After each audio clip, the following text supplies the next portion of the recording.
A tent city near the BC legislature continues to pose problems for its neighbours. Now the BC government is threatening legal action to shut the tent city down. Province columnist Michael Smyth has been following this story, and he joins us with more. Mike, what can you tell us? It's been another week of mayhem down at the tent city in Victoria. Earlier this week, a Victoria police officer was injured while making an arrest down there. The police are now warning that criminal gangs have infiltrated the tent city, which is located on the lawn of a provincial courthouse a few blocks from the BC legislature.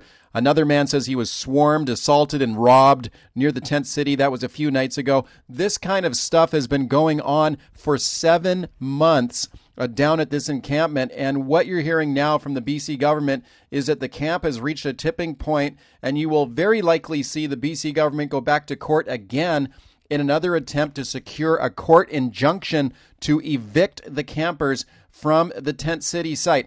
Let me tell you something.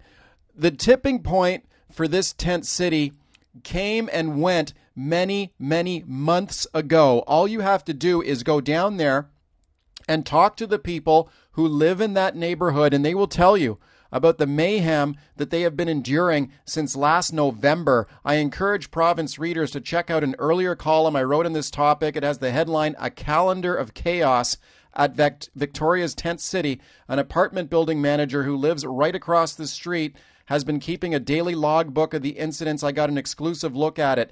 This is not about being against homeless people. During the times that I visited that tent city and talked to the people living there, it's obvious many of them are addicted to drugs, or they are mentally ill, or both. They need help. So let's get people the help they need. But come on, this encampment is dangerous.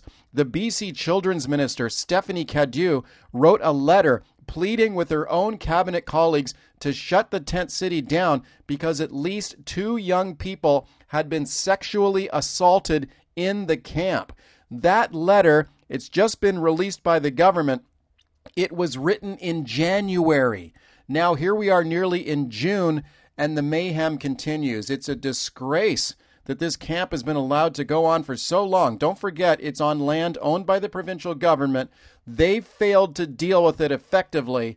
I predict the tent city will get shut down soon, but it should have been shut down many months ago.